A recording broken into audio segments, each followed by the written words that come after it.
Good morning my dear friends, welcome to Shri Shri Krishna institute. Myself Niranjan Kumar आपके सामने फिर से एक बार हाजिर हैं। जैसा कि आप लोग को पता है, फंक्शन चैप्टर हम लोग कर रहे हैं, है ना। पिछले क्लास में हम लोग greatest integer function, list integer, modulus of x, जिसको एब्सोल्यूट वैल्यू हम लोग बोले थे, है ना, उसको हम लोग कर चुके हैं। और उसी के आगे हमारा लिस्ट इंटीजर फंक्शन, ठीक है। हम लोगों को लगभग इसी तरह थोरोली पढ़ना है। सबसे पहले हम लोग को पढ़ना है, जब हम पढ़े आज, जैसे कि पिछले क्लास में हम लोग पढ़े हैं एब्सोल्यूट वैल्यू फंक्शन, उसके बाद हम लोग ग्रेटेस्ट इंटीजर फंक्शन पढ़े हैं। एब्सोल्यूट वैल्यू को हम लोग क्या कहते हैं, मॉडुलस ऑफ एक्स भी कहते हैं, ठीक है। उसी प्रकार से हम लोग पढ़े fractional part of x, that is the most important. और ये बहुत मार्केबल चीज है, इसलिए समझना बहुत जरूरी है। इस चीज को आपको बढ़िया समझिए, ठीक है। आज जो हम लोग आपके सामने रख रहे हैं उसी को कंटिन्यू करेंगे। जैसा कि आप लोग के सामने क्या है, लिस्ट इंटीजर फंक्शन। जैसे हम लोग पढ़े हैं greatest integer function. Greatest integer function में एक आपको स्लोगन दिखा है, क्या दिखा है, ग्रेटेस्ट बट लिस्ट। अब लिस्ट इंटीजर फंक्शन में भी एक स्लोगन दिखाएंगे, ये क्या होगा, लिस्ट बट ग्रेटेस्ट, है ना। ये इसका स्लोगन है। एक मिनट, तो हम लोग को ले लें, है ना। स्लोगन देखिए, इसका है लिस्ट इंटीजर फंक्शन, इसीलिए क्या है, list but greatest. List but greatest मतलब इसके पहले में क्या था कि जैसे कि आप हम यहां पे बढ़े थे, एक स्टेप लिए थे, हम पीछे अपने आप को खींच लिए थे। लेकिन यहां क्या करना है, आपको स्टेप लेना है और फिर आगे बढ़ जाना है, ठीक है। ध्यान देने वाली बात यही है, यहां इसका मतलब यही होता है। अब इसको हम लोग को ध्यान से देखिए, क्या है लिस्ट इंटीजर फंक्शन। इसमें आपका जो फॉर्म है वो आपका कुछ इस प्रकार से है। इसमें होगा इंटीजर, इसमें क्या बोलेंगे, integer when x is an integer, ध्यान दीजिए। और यहां क्या होगा, integer just less than x, तो यहां पे क्या होगा, इंटीजर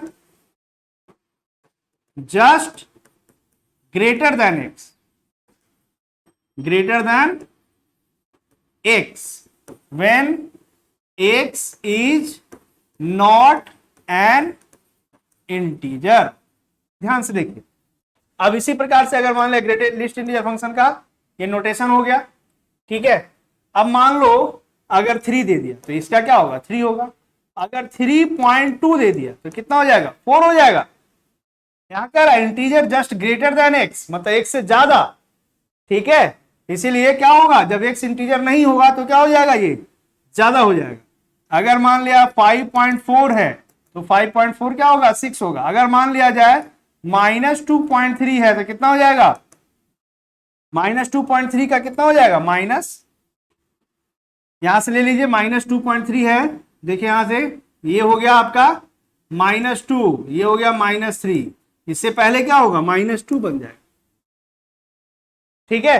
तो कहने का मतलब ये हुआ कि यहां पे लिस्ट इंटीजर और ग्रेटेस्ट इंटीजर में क्या है, कंडीशन सेम है, लगभग वही चीज है ना। लेकिन यहां पे ध्यान देने वाली बात है कि कभी भी अगर इंटीजर फ्रैक्शन में ले रहे हैं, कोई वैल्यू अगर फ्रैक्शन में ले रहे हैं तो उससे पहले वाला इंटीजर ले लीजिए, ठीक है। कब, जब ग्रेटेस्ट इंटीजर फंक्शन बताए तब, और जब लिस्ट इंटीजर फंक्शन ले लिए तो अगर कोई वैल्यू फ्रैक्शन में ले रहे हैं तो उससे आगे वाला इंटीजर ले लीजिए। यही इसका बेसिक्स नेचर है और इसी नेचर के आधार पर हम लोग को बढ़ना होता है।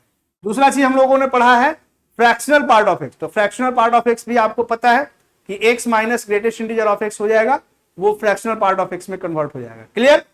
आइए इसके आगे देखिए, सब important properties of greatest integer function. Greatest integer जो फंक्शन हम लोग पढ़े हैं उसका कुछ प्रॉपर्टी आपके सामने हम रख रहे हैं, और ये प्रॉपर्टी काफी इंपॉर्टेंट है। इसको ध्यान से देखिएगा और समझने का कोशिश कीजिएगा। अगर समझ में नहीं आ रहा है तो आप कमेंट बॉक्स में लिखिएगा, हम कमेंट आपको उसका जवाब आपको मिल जाएगा, ठीक है। देखिए क्या है, पहला क्या है प्रॉपर्टी, कि अगर आपको ग्रेटेस्ट इंटीजर ऑफ एक्स में इस फॉर्म में है तो x जो है आपका, ये आप भी लिखे थे, ये ग्रेटेस्ट इंटीजर ऑफ एक्स है और ये x+1 के फॉर्म में, तो x प्लस 1 आपका ज्यादा है तो उससे पहले वाला इंटीजर आपको यहां पे दिख गया। ठीक है, अगर इसी चीज को हम यहां पे लिख रहे हैं एंड x माइनस 1 है तो greatest integer of x x के फॉर्म में आ गया, मतलब इसी को हम माइनस के फॉर्म में लिखे तो और आगे आ गया, यहां इसको फॉर्म में लिखिए तो ये क्या हो गया 0 से 1। इसीलिए बताया गया था कि ये जो चीज है ये फ्रैक्शनल पार्ट ऑफ x है और ये हमेशा 0 और 1 के बीच में। ठीक है, पिछले क्लास में चर्चा हुआ कि अगर आपका फ्रैक्शनल पार्ट ऑफ x है तो फ्रैक्शनल पार्ट ऑफ x का मान हमेशा 0 और 1 के बीच में होता है, ये रेंज हमने लिखाया था। ठीक है, आइए दूसरा चीज, अगर दूसरा प्रॉपर्टी कहता है कि अगर greatest integer of x plus m है तो इसको हम अलग अलग कर सकते हैं, और m क्या है, कोई अगर इंटीजर है, कोई भी इंटीजर है आप, ठीक है, तो कोई भी इंटीजर को हम लोग उसको अलग कर सकते।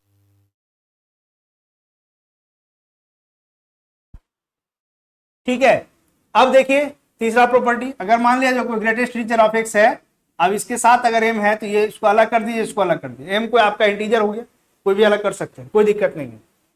तीसरा प्रॉपर्टी कहता है कि अगर ग्रेटेस्ट इंटीजर ऑफ x और plus greatest integer of y है तो इसका ये वाला वैल्यू ये हमेशा इसके और इसके बीच के कंडीशंस को फुलफिल करेगा।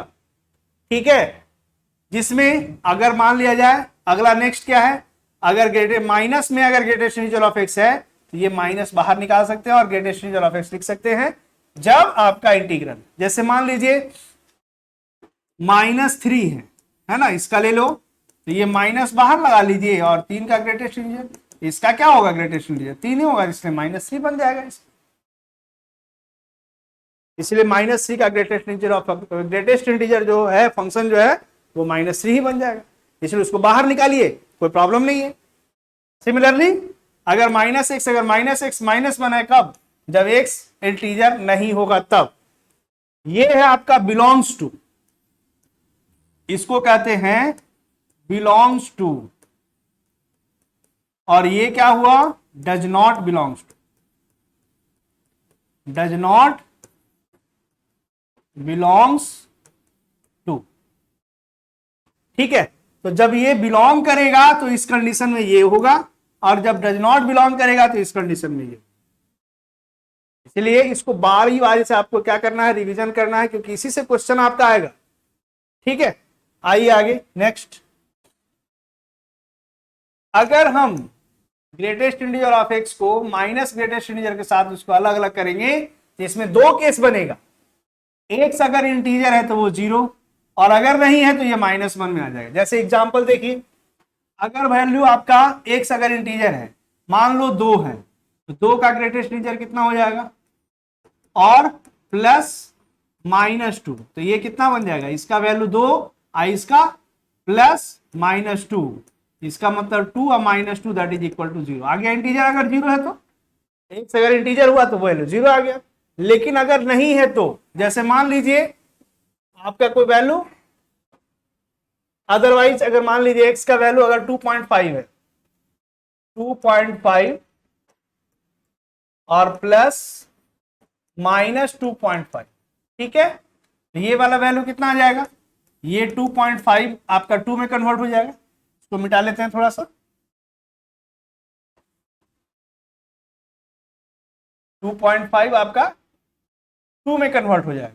ठीक है, इसका 2.5 है तो इसको 2 में कन्वर्ट कीजिए, और माइनस को यहाँ वैल्यू कितना आ जाएगा, -2.5 तो -3, तो -3 हो जाएगा, ये प्लस है -3, मतलब 2 -3 कितना आ गया -1।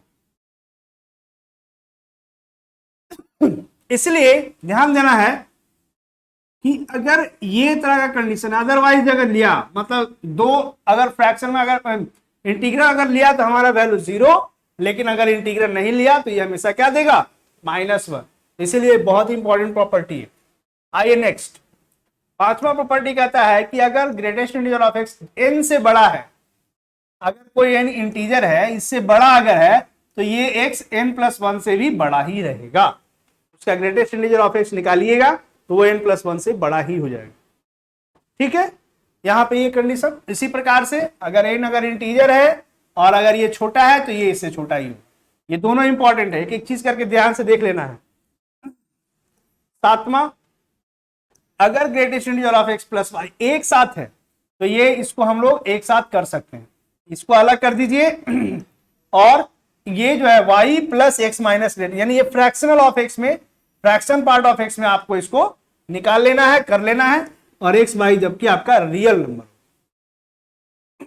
ठीक है, आइए अगर ये ग्रेटेस्ट इंटीजर ऑफ एक्स है, इसमें से m कोई डिवाइड कर रहा है, m हमेशा धनात्मक संख्या अगर है, धनात्मक आपका पूर्णांक है, तो धनात्मक पूर्णांक अगर है तो इसको हम अलग कर लिया, इसको बाहर निकालिए, बटा m कर दिए, इसका ग्रेटेस्ट इंटीजर निकाल दीजिए, बात खत्म, बात खत्म, यहीं पे खत्म हो जाती है।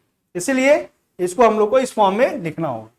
ये बहुत इंपॉर्टेंट है, ये इससे क्वेश्चन बराबर आता है, इससे क्वेश्चन जो है बराबर आता है। ये आपको मतलब उलझाने के लिए आपको ये क्वेश्चन आपको प्रॉपर्टीज में देगा, मतलब इंटीजर जब इंटीग्रेशन पढ़ेंगे ना तो इंटीग्रेशन में आपको ये सवाल डाल देगा, या सीक्वेंस एंड सीरीज पढ़ेंगे एपीजी पीएचपी उसमें डाल देगा, या कहीं और अलजेब्रिक फॉर्म रहेगा वहां डाल देगा, कहीं कोई फंक्शन में डाल देगा, ये फंक्शन का ही पार्ट है। ठीक है, तो क्या है ये ग्रेटेस्ट इंटीजर ऑफ एक्स अगर है, ये x plus one by N है, x plus two by N है, dot dot dot X plus N minus one by N है, तो ये nx के बराबर इसका n कोई नेचुरल नंबर होना चाहिए। प्राकृतिक संख्या, गिनती की संख्या अगर है तो उस फॉर्म में इसको लिखा लिएगा, आसानी से क्वेश्चन तैयार हो जाएगा। इसका प्रॉपर्टी काफी हेल्पफुल है आपके लिए, इसीलिए इंपॉर्टेंट, आप ध्यान रखिएगा इसको। आइए नेक्स्ट, कुछ और भी फंक्शंस के फॉर्म में है, ये अगर कोई फाई एक्स फॉर्म में है तो ये ध्यान रखिएगा, ये इतना ज्यादा इंपॉर्टेंट नहीं है, लेकिन बॉस इसको भी अगर मान ले है तो प्रॉपर्टीज में शामिल है तो है। अगर ये आपका यहाँ देखिए फ्रैक्शनल पार्ट ऑफ एक्स, यहाँ देखिए दिखाया गया था, एक्स माइनस एक्स को क्या कहा जाता है, फ्रैक्शनल पार्ट ऑफ एक्स। ये माइनस ऑफ एक्स है, अगर ये लिस्ट इंटीजर है तो ये भी आपका ये फॉर्म है। तो ये इस तरह से हमारा क्या है, डिफरेंट डिफरेंट आपका क्या है प्रॉपर्टीज है, इसलिए ध्यान से एक एक करके स्टेप्स बाय स्टेप्स देख लेना है और उसको आगे प्रोसीड करना है। ओके, चलिए algebraic function, next function is called algebraic function. Algebraic मतलब क्या होता है, बीज गणितीय कोई आपका फंक्शन है, फलन है, तो उसको हम लोग अलजेब्रिक फंक्शन कहते हैं। अब कैसे होगा ये, तो इसको क्या देखिए, जैसे ये x का पावर 3/2 प्लस 5x ये फॉर्म है, root x plus 1 divided by x minus 1 ये भी एक फॉर्म है, 3x to the power 4 minus 5x plus 7 ये भी एक फॉर्म है। इस तरह का जो फॉर्म होगा वो क्या होगा, अलजेब्रिक फॉर्म। देखिए इसमें क्या लिखा होगा, function consisting of finite number of term. Finite का मतलब क्या होता है, जिसको हम लोग गिनती कर सकते हैं। ठीक है, इसको हम लोग क्या कहते हैं, फाइनाइट कहते हैं। तो ये finite number of terms involving powers and roots of the independent variable. Independent variable किसको कहते हैं, आप बताए हुए आपको y is equal to function of x है, ये भी आपका और ये भी आपका, ये भी आपका वेरिएबल है और ये भी आपका वेरिएबल है। वेरिएबल का मतलब क्या होता है, चर मान, ये भी आपका चर है और ये भी आपका चर। अब इसमें इंडिपेंडेंट मतलब स्वतंत्र कौन है और परतंत्र कौन है, मतलब उस पर डिपेंडेंट कौन है, ये कैसे पता चलेगा, ये पता कैसे चलेगा, तो यहां से पता चलेगा। आपका x क्या है, ये इंडिपेंडेंट है और ये क्या है, डिपेंडेंट है। जैसे मान लीजिए, देखिए ध्यान से, y is equal to 2x plus 1 या 2x प्लस 3, हम क्या करते हैं, एक अगर ग्राफ इसका प्लॉट करें या डाटाबेस बनाएं तो x बराबर ये है, y बराबर ये। x का मान क्या लेते हैं, यदि और तब, इफ देन। यदि का मतलब आप अपने मन से कोई वैल्यू ले, तो अपने मन से वैल्यू लेने का मतलब क्या हुआ, इंडिपेंडेंट हो रहा है। तो इंडिपेंडेंट मतलब स्वतंत्र रूप से हम ले रहे हैं, तो स्वतंत्र रूप से ले रहे हैं, इसका मतलब क्या हुआ, आपका ये इंडिपेंडेंट हो गया, यानी x आपका इंडिपेंडेंट हो गया। इसलिए y is equal to function of x में x आपका इंडिपेंडेंट वेरिएबल होता है और y क्या होता है, डिपेंडेंट वेरिएबल होता है। और x जब इंडिपेंडेंट वेरिएबल होता है तो x ही डिफाइन क्या करता है, डोमेन को डिफाइन करता है, और y इस पे डिपेंडेंट होता है, इसलिए ये रेंज को डिफाइन करता है। ये रेंज को डिफाइन करता है, क्लियर। इसीलिए ये डोमेन आपका हुआ और ये क्या हुआ, रेंज हो गया, क्लियर। तो ये हमारा प्रोसेस है, इस प्रोसेस के आधार पे हम लोग देखते हैं। आइए एक और इंपॉर्टेंट ट्रांससेंडेंटल फंक्शन, ठीक है, अब ये एक नाम है, एक वर्ड है, ध्यान रखिएगा।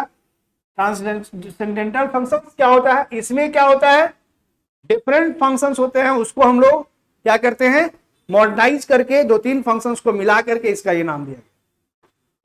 ठीक है, अब ध्यान से देखिए क्या क्या है। सबसे पहला आप लोगों को एक नया चैप्टर, ट्रिगोनोमेट्रिक चैप्टर, ट्रिगोनोमेट्रिक पढ़े हैं, फिर इनवर्स ट्रिगोनोमेट्रिक, ट्रिगोनोमेट्रिक फंक्शन तो है ही, उसके साथ एज यूजुअल इनवर्स ट्रिगोनोमेट्रिक, जो कि हमारे पिछले वीडियोस में देखे होंगे, इनवर्स ट्रिगोनोमेट्रिक फंक्शन हमने चैप्टर लिया हुआ है। ठीक है, तो ट्रिगोनोमेट्रिक फंक्शन या इनवर्स ट्रिगोनोमेट्रिक फंक्शन या एक्सपोनेंशियल फंक्शन या लॉगरिथमिक फंक्शन, ये चार तरह का फंक्शन को हम लोग क्या कहते हैं, ट्रांससेंडेंटल फंक्शन कहते हैं। अब बारी बारी से हम लोग को क्या करना है, इन सब फंक्शंस को पढ़ना है, क्योंकि फिर से हम इसको रिवाइज करवा रहे हैं। कारण क्या है कि फंक्शन के अंदर है, तो आपको यहां पे पढ़ना ही पढ़ना हो। ठीक है,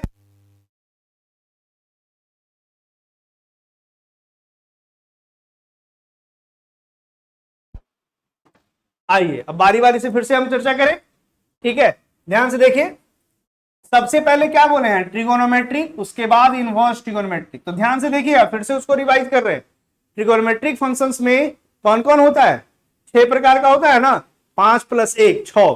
कौन कौन होता है भाई, आपका साइन थीटा यानी sine, cosine, tangent, cotangent, secant और कोसेकेंड।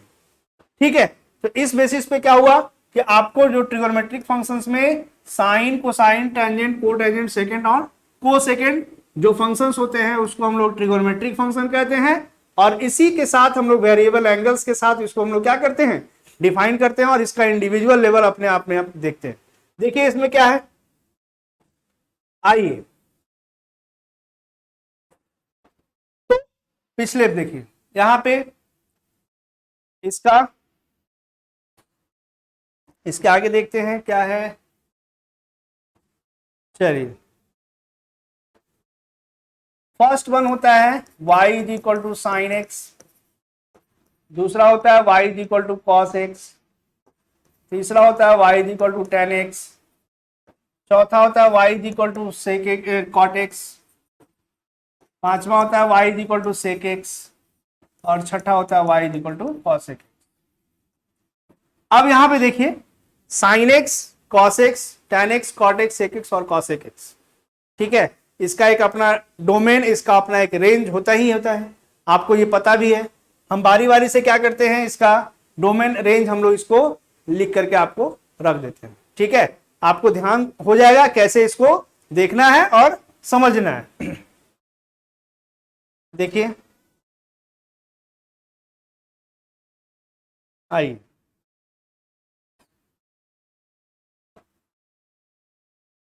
ये सारा फंक्शंस को हम लोग को इसको देखना है। पहला है y = sin x, इसका डोमेन और इसका रेंज। पहला हुआ y = cos x, y = tan x, y = cot x और y = sec x और y = cos x। डोमेन क्या होता है इसका, x belongs to all real number. Range क्या हुआ, -1 से लेकर के +1। ठीक है, दूसरा है cos x, यहां पे x belongs to real number है, ये भी इसका -1 से लेके +1। ध्यान दीजिएगा, ठीक है, ये ऑलरेडी पढ़ा हुआ है लेकिन फिर से इसको बता दे रहे हैं। यहां पे x belongs to all real number except 2n + 1 into π/2। ठीक है, यहां पे y belongs to real number, इसका रेंज होगा। Similarly x belongs to all real number except n π, है ना, ये y belongs to real number. 5 number ये हुआ x belongs to all real number except minus एक एक्स है ना, सेक 0 आपका 1 होता है, यानी कि यहाँ पे हो गया सेक 90 आपका 2n + 1 इंटू पाई बाई 2 करली ब्रैकेट के अंदर। ये हो गया y belongs to real number except -1 से +1। ठीक है, लास्ट 6 नंबर, ये हो गया x belongs to all real number except n pi. ठीक है, यहां पे भी आपका y belongs to all real number except -1 से +1। ध्यान दीजिएगा, हम क्या बोल रहे हैं, कोई भी ट्रिगोनोमेट्रिकल फंक्शंस का अपना एक फीचर है, उस फीचर के अंदर उसका डोमेन और उसका रेंज डिफाइन होता है। ठीक है, जैसा कि आपको y = sin x में आपका है x का कोई भी मान ले सकते हैं, जैसे 30 डिग्री हो, 45 डिग्री हो, 60 डिग्री हो, 90 डिग्री हो, 120 डिग्री हो, इस तरह से कोई भी वैल्यू ले सकते हैं, माइनस में भी ले सकते हैं, प्लस में भी ले सकते हैं, लेकिन उसका जो रेंज आता है वो हमेशा क्या होगा, -1 से +1 के बीच में ही आएगा। ठीक है, तो इस बेसिस पे आपको क्या हुआ, पहला आपका डिफाइन है, दूसरा उसका cos x है, cos x में भी आपका x belongs to real number होगा और उसका जो डोमेन रेंज है वो -1 से +1 के बीच में ही आएगा। ठीक है, तीसरा आपका tan x है, tan x में ध्यान देना यही है कि इसका जो है domain all real number except 2n + 1 pi by 2, मतलब एक्सेप्ट का मतलब उसको छोड़ करके। इन चारों में देखिए ध्यान से, n क्या करेगा, इंटीजर को बिलोंग करेगा, इंटीजर इसमें भी होगा, इसमें भी होगा, इसमें भी होगा और लास्टली आपका इसमें भी।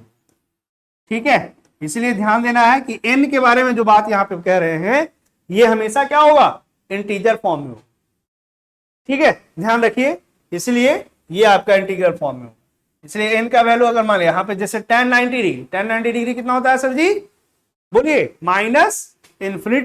प्लस, ये +∞। ठीक है, तो इसलिए आपको यहां ध्यान रखना है कि माइनस आपका ये plus 2n + 1 into pi by 2, इसको हम लोग odd multiple of pi by 2 बोलते हैं। ऑड मतलब क्या होता है, विषम संख्या।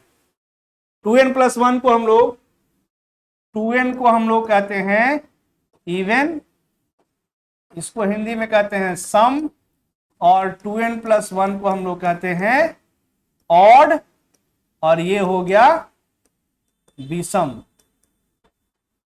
ठीक है, इसका मतलब 2n आपका हो गया सम और 2n + 1 हो गया विषम। तो यहां पे 2n आपका n के फॉर्म में है तो ये सम विषम दोनों हो जाएगा, ये 2n + 1 आपका यहां पे हमेशा क्या हो जाएगा, विषम हो। क्लियर, तो इस तरह से आपका इसका डोमेन और इसका रेंज आपको डिफाइन है। कब, जब ट्रांससेंडेंटल फंक्शंस के अंदर पहला फंक्शन जो देख रहे हैं ट्रिगोनोमेट्रिक फंक्शन, उसके अंदर इसका पर्टिकुलर डोमेन, इसका रेंज फिर से डिफाइन। ठीक है, चलिए आगे देखें। दूसरा पार्ट हमने क्या कहा था भैया, इनवर्स ट्रिगोनोमेट्रिक फंक्शन, है ना, inverse trigonometric function. Inverse trigonometric function पे विशेष रूप से चर्चा हमारा हुआ है ना। अगर चर्चा हुआ है तो इसका पिछला वीडियो भी आप देख लीजिएगा, इसमें हम लोग रेंज और उसका डोमेन हम पर्टिकुलरली एक एक करके दिखाए हैं और अभी भी दिखा रहे हैं, क्योंकि फंक्शन के अंदर ये है तो इसको फिर से दोबारा देख लेते हैं। ठीक है, जैसा कि आपको पहला पता है sine inverse x, cos inverse x, tan inverse x, cot inverse x, cosec inverse x और सेक इनवर्स। ठीक है, अब इस केसेज में आप इसका डोमेन और इसका रेंज फिर से देखिए। साइन इनवर्स एक्स का डोमेन कितना होता है, -1 से +1, और रेंज क्या होता है, -π/2 से +π/2। कॉस इनवर्स एक्स में सेम एज दैट, लेकिन इसका रेंज जो है वो आपका चेंज है, मतलब डोमेन इसका -1 से +1 और रेंज कितना हो जाएगा, 0 से लेके पाई। ठीक है, टैन इनवर्स एक्स में आपका जो है रियल नंबर इसका डोमेन होगा और इसका -π/2 से +π/2। यहां ध्यान दीजिए, ये छोटी कोष्ठ है और ऊपर में बड़ी कोष्ठ, तो इसका मतलब है -π/2 से +π/2 लेना है, लेकिन न -π/2 जाएगा न +π/2 जाएगा।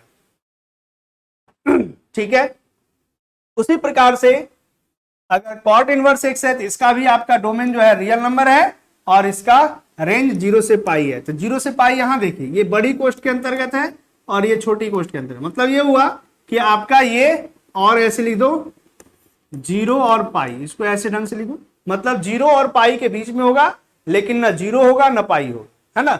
उसी प्रकार से यहां पर भी है -π/2 से +π/2। Same as that cosec inverse of x के लिए कंडीशन आई है, आपका डोमेन क्या होगा, ऑल रियल नंबर एक्सेप्ट -1 से +1। ठीक है, ये इसका डोमेन बन जाएगा, और रेंज इसका क्या होगा, -π/2 से लेकर के +π/2 एक्सेप्ट जीरो। एक्सेप्ट जीरो का मतलब जीरो को छोड़ करके इसके और इसके बीच में आपका होगा। तो -π/2 से +π/2 आपका हो गया। Similarly sec inverse of x के लिए ऑल रियल नंबर एक्सेप्ट -1 से +1, यहां पे क्या होगा, 0 से पाई एक्सेप्ट π/2, मतलब इसके बीच का वैल्यू लेना है लेकिन वो नहीं लेना है। तो ये हुआ आपका इनवर्स ट्रिगोनोमेट्रिक फंक्शन का फंडामेंटल वे, जिसमें इसका डोमेन और रेंज, यह हमेशा ध्यान रखिएगा। इससे क्वेश्चन आपको 3 नंबर 4 नंबर का क्वेश्चन आपको मिल ही जाएगा। ठीक है, चलिए, तो ये दो तरह का फंक्शन हम लेके, अब इसका देखिए तीसरा नेक्स्ट एक्सपोनेंशियल फंक्शन। देखिए ये काफी इंपॉर्टेंट है, एक्सपोनेंशियल हो या लॉगरिथमिक हो, ये दो फंक्शन और भी आपका इंपॉर्टेंट।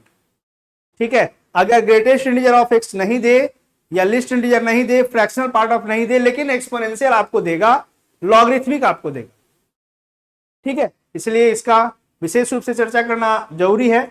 देखिए यहां पे कह रहा है कि a is not equal to 1, क्या होता है, be a positive real number then f such that r to 0 to infinity defined by fx is equal to a to the power x is called exponential function. It is domain इसका real number और range आपका 0 से infinity. देखिए ध्यान से, जैसा कि आपको ये ग्राफ से समझाया गया है, बहुत इंपॉर्टेंट चीज समझाया गया है आपको सामने। देखिए यहां पे ये आपका एक्स एक्सिस है ना, F X is equal to आपका A to the power X. X का मान थोड़ा देर के लिए 0 ले लिया, एफ 0 कितना आ जाएगा, ए का पावर 0 कितना आ गया 1, यानी एक्स का मान जब 0 लिए तो वाई का मान कितना आ गया 1 आ गया। ठीक है, और ए का वैल्यू क्या कह रहा है, 1 के बराबर नहीं होना चाहिए। इसमें दो केस, या तो 1 से बड़ा होगा या तो 0 और 1 के बीच में होगा। दो ग्राफ आपको दिखाया गया यहाँ पे। ठीक है, या तो a का मान 0 से 1 से बड़ा होगा, जब 1 से बड़ा ले लिया तो ग्राफ कुछ इस प्रकार से भाग रहा है। ठीक है, 1 से बड़ा ले लिया तो कोई वैल्यू आपका इस प्रकार से भाग रहा है। अब इसी प्रकार से हम अगर मान लिया जाए a का मान 0 और 1 के बीच में ले लेते हैं, 0 और 1 के बीच में, मतलब a का वैल्यू कितना होगा 1/2 होगा, है ना, 1/2 0.5 है, 1/4 होगा, 1/6 होगा, 1/8 होगा, ये ऑलवेज 0 और 1 के बीच में लाई करता है वैल्यू। ठीक है, तो ये सारा वैल्यू अगर लाई कर रहा है तो इस केस में क्या होगा, इसका ग्राफ कुछ इधर से इधर भाग जाएगा। तो अब इसका डोमेन, डोमेन क्या हुआ,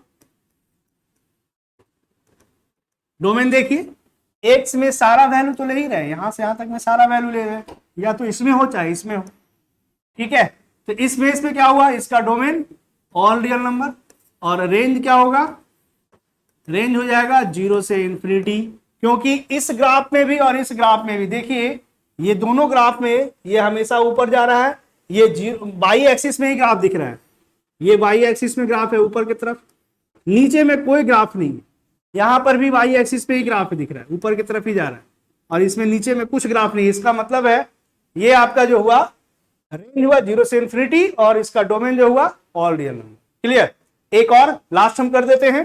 देखिए इसके आगे लॉगरिथमिक फंक्शन, ठीक है, क्योंकि ट्रांसलेशनल फंक्शन हमको करना है, यहां पर भी a का मान 0 से 1 के बराबर नहीं होना चाहिए। ठीक है, कंडीशन वही है, y equal to f x, यहाँ पे एफ एक्स आपका क्या है, log of x to the base a, इसको पढ़ेंगे कैसे, log of x to the base of a, है ना। तो अब इस केस में क्या होगा देखिए a का मान 0 से बड़ा है और a का मान 0 और 1 के बीच में है, तो इसका ग्राफ कुछ इस प्रकार का होगा। ठीक है, इससे बढ़ रहा है,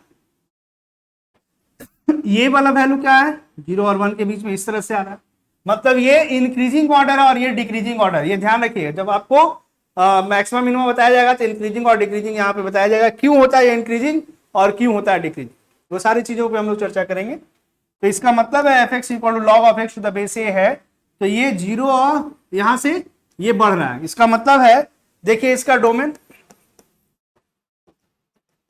0 और इन्फिनिटी के बीच में है डोमेन, और रेंज जो होगा इसका रियल नंबर। तो पहला वाला जो एक्सपोनेंशियल बताया वो है ना, और ये दूसरा वाला जो आपको बताया लॉगरिथमिक, वो दोनों में आपका रेंज और कोडोमेन जो रेंज और जो डोमेन है, ये दोनों एक दूसरे का अदला बदली है। इसलिए ग्राफ पे चर्चा करना है, थोड़ा सा ध्यान दीजिएगा तो आपको समझ में भी आएगा और ग्राफ से आपका क्वेश्चन आसानी से बन जाए। ठीक है, ये चारों ग्राफ आपको ध्यान में रखना है। तो कहने का मतलब ये है कि जो ग्राफिकल अप्रोच से अगर मान ले हम लोग लॉगरिथमिक फंक्शंस पढ़ेंगे, इसके आगे का भी फंक्शन हम लोग उसी प्रकार से पढ़ने वाले हैं। ठीक है, तो यहां तक हम लोग आज देख लिए। ठीक है, इसके आगे का जो हम लोग प्रोसेस होगा वो हम लोग अगले क्लास में देखेंगे, ताकि इसके आगे और भी समझ में आ जाए। आज हम लोग यहीं पे रोकते हैं। ठीक है, उसके बाद हमारे चैनल्स को सब्सक्राइब कीजिए सबसे पहले, उसके बाद इसको शेयर भी जरूर कीजिए अपने दोस्तों के बीच में, है ना। जितना से जितना ज्यादा शेयर कीजिएगा उतना ज्यादा आपको हेल्प भी मिलेगा और आपके दोस्तों को भी हेल्प मिलेगा, है ना। तो हम कोशिश करेंगे कि और अच्छा से अच्छा आपको हेल्प के लिए अच्छा से अच्छा वीडियो बना के आपको आपके पास भेजें, है ना। Okay, all the best, thank you.